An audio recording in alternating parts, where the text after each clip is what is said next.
Hey guys, sorry, still getting set up. Uh, Sweet first video. I love making these things. I did them all last spring. It's just a good way for me to kind of organize my thoughts, get out what I feel like I need to say. Um, so hopefully it will be meaningful to you as it is to me. Um, we're just going to look at Ecclesiastes 1 and 2 in this video, and then we'll talk about 3 and 4 next class. But make sure you have your book or your Bible, if you're using that, or the digital copy available, because I will want to reference a couple things as we go through. But yeah, before we even jump into the actual text of Ecclesiastes, I want to just remind us of what we looked at last class, which is that the human heart has this missing piece within it, right? That there is something that keeps us from being completely content, right? It's almost like you're hungry for something, but you don't know what you're hungry for, right? I think that's a good way to think about it. It's like, if only I had this, then I'd be satisfied. If only I was more popular, right? Then I'd be content. If only I was this way, right? Or if I was here, or if I did this, or if I was like this, or if I had these friends, I don't know, right? And most of the time you can't even put a finger on it, right? It's just like, it's what keeps you up at night, just looking at the ceiling, right? Being like, why am I not happy? Why am I not happy? Right? This sucks. Why am I not content? Seems like everybody else is, right? But what you don't know is everyone else is thinking the same thing, right? We have this missing piece in us, and I put it in both spellings, right? It's a missing piece, like a puzzle piece, but it's also what keeps us from complete peace, right? So we have a missing piece and a missing piece. We are discontent. And Koheleth, the teacher, right, the preacher of Ecclesiastes, he knows that. He feels that. And so what all of Ecclesiastes is just like reading somebody's journal, right? And he's asking the question, where can we find joy and satisfaction on life's journey? He's asking the same question that we ask ourselves late at night, lying in bed when we can't sleep, right? Or when we're just like, what is it that is missing within me that would satisfy me? And what Koheleth is going to do is all of Ecclesiastes is him just looking in all the different areas that life has to offer and seeing, does it satisfy me? Right? So in this front page, or if you don't have this copy, find just a spot. I want you guys to create, or just to save that page to create a chart. Because what we're going to do as we go through the whole book of Ecclesiastes is on the left-hand part of the chart, we're going to put all the different places that Koheleth looks. And then we're going to see the conclusion, right, that he reaches. Does that provide satisfaction? And it's not until the very end that he actually leaves us with somewhat of an answer. Please don't look there yet, because you won't understand it, and it'll be disappointing. But I promise you, if you build up, if you travel with him through this search, it's a really beautiful thing. That's why it's my favorite book of the Bible. He starts out Ecclesiastes 1:1 through 1:11, right? So those first 11 verses, they introduce him, the words of the preacher, the son of David, king of Jerusalem, right? That's the author speaking, introducing Koheleth. And then Koheleth takes over, and it's almost like we're looking in his journal, right? And he says this in verse 4. He says, a generation goes and a generation comes, but the earth remains forever. The sun rises and the sun goes down. The wind blows to the south and blows to the north. Around and around goes the wind. All streams run to the sea, but the sea is not full. I'm just kind of scanning through these. And what he realizes is that earth is cyclical, right? It's winter, it's spring, it's summer, it's fall. It's winter, it's spring, it's summer, it's fall. It's winter, it's spring, it's summer, it's fall. It's morning and it's night. It's morning and it's night, right? The wind blows this way, the wind then blows that way, right? Rain falls down, rain then evaporates up, right? That all of earth is cyclical, but man is not cyclical, right? We're there just for a blink. It's like we're there in a straight line. We're here, we die, people forget about you, right? And this is what he says in verse 11. He says, there is no remembrance of former things, nor will there be any remembrance of later things yet to be among those who come after. Right? And so he reaches the sad conclusion. It's sad, right? That he's like, people aren't going to remember me. Right? I'm going to die, and my kids will hopefully know me. My grandkids hopefully will know me. My great grandkids maybe will know who I was, right? My name. My great great grandkids, I don't know my great great granddad's name. Great great great, right? Let's fast forward 200 years.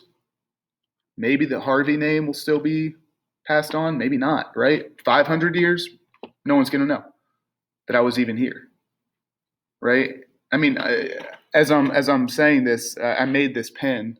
I made it out of my granddad's cane, right? When he passed away, I took his cane, right? I mean, this is a perfect reminder, right? That man is just this straight line. We're here and we're gone, but the earth keeps going, right? That you'll leave CCS and you'll come back and CCS will still be rolling, right? Like it's just that weird feeling of like things keep going once you're gone. And so in his search for satisfaction, he says, let's look at time, let's look at the earth, and he comes to the conclusion that it's not satisfying because we don't get to stay for very long, right? We're here and we're gone. We're here and we're gone. We're hevel, we're dust, we're vapor. So that's not doing it. So then he continues his search, right? He's going to look at another place. He just looked at the earth and he looked at, its cycles and he said, nope, we're just a straight line. We're here and we're gone. That's not providing satisfaction. Where else can we look? And so in Ecclesiastes 1:12 through 18, it's called the vanity of wisdom. He says, okay, maybe I just need to be really smart, right? Maybe if I just study a lot and I become the smartest person at school, I'm the valedictorian. I get into Yale, I get into Harvard, whatever it is, I get 2 PhDs. I'm the top of my class. People come and they ask me for advice because I am the guy or the girl when it comes to this field of knowledge, right? Maybe if I were just smart. And so in verse 13, he says, I applied my heart to seek and to search out wisdom, all that is done under heaven. So he's like, I'm just going to go find out everything there is to know. I'm going to read all the books, right? I'm going to study all of the studies. I'm going to get all the degrees. I'm going to travel the world and go to all the schools. But guess what the conclusion he comes to is in verse 18. For in much wisdom is much vexation, and he who increases knowledge increases sorrow. So he discovers, hey, the more I know, the more I realize that this world is not that great, right? That's why we always talk about like, man, it would be so good to be 3 years old again, right? I know you've thought that. Running around, you don't know anything, you don't care, right? And then you get older and you get wiser and you begin to study and you realize you become, smarter, and all of a sudden life's a lot harder, right? You're like, whoa, this is tough. The more you know about the world, the more you realize how broken it is, right? The more you learn, the more it hurts in a lot of ways, right? And so you should be asking the question, well, why do we even do school then, right? Why don't we just go like live out in the field and just frolic around and not know anything? That's a logical question, right? And I want you to keep that in mind because he'll address that. So if we go back to our chart, right? So this is the chart that you guys are going to be making. I would make it in the front of the book, but if you just have a piece of paper, Ecclesiastes 1:2 through 1:11, he looks at the cycles of the earth. He says, man's a straight line. Doesn't answer my question, doesn't fill that missing piece. I'm here and I'm gone. It doesn't provide satisfaction. He looks at wisdom, right? If only I'm smart enough. Maybe if I just study everything, I'll be satisfied. Maybe that's what will satisfy that missing piece. But he comes to the conclusion that the more knowledge, the more sorrow, right? It's hevel, it's vapor. It doesn't fill the missing piece. So then, like anybody, he goes to the far opposite, right? Ecclesiastes 2 is called the vanity of self-indulgence. Think about the vanity of pleasure. He's like, okay, screw school, right? He basically does what all of you want to do at some point in your life, right? Screw school, screw rules, screw work, screw democracy, right? I'm just going to go out and I'm going to get on a yacht, and I'm going to surround myself with beautiful people, and I'm going to smoke a lot, and I'm going to drink a ton, and I'm going to have sex with whoever I want to, and I'm going to party, and I'm going to have a huge mansion, right? And I'm going to invite all the models, and I'm not going to listen to anybody, and who cares? I'll figure out a way to make money, and I'm going to do whatever I want, whenever I want to, and then I'll be happy, right? That will fill that missing piece. We have all thought this. I have thought this, right? I've thought, man, I just want to get in a van and just drive around the country, right? Don't have any responsibilities. Then I'd be content. And so in chapter 2, he talks about all the things he does, right? He says he plants vineyards, he accumulates wealth. In our mind, right, it'd be like he's just filthy rich, right? He has all the cars, all the girls, right? All the weed.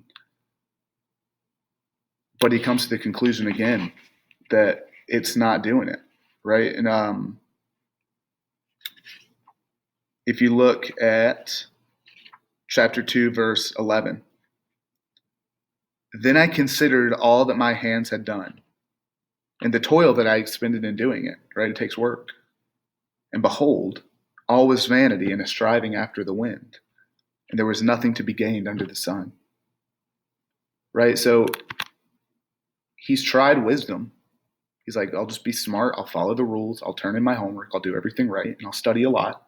And he says it's not satisfying. So he says, okay, let's do the opposite, right? Let's try and do whatever the heck I want, whenever I want to.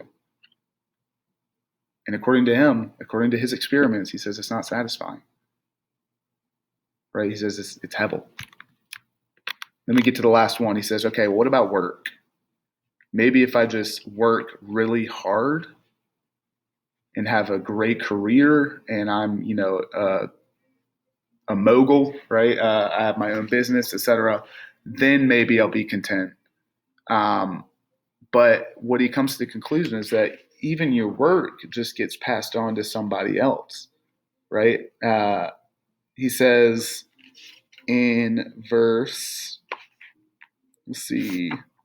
chapter 2, verse 19 or 18, I hated all my toil, in which I toil under the sun, seeing that I must leave it to the man who will come after me, right? Work as much as you want, build this incredible empire, right? Dude, be the best at your job.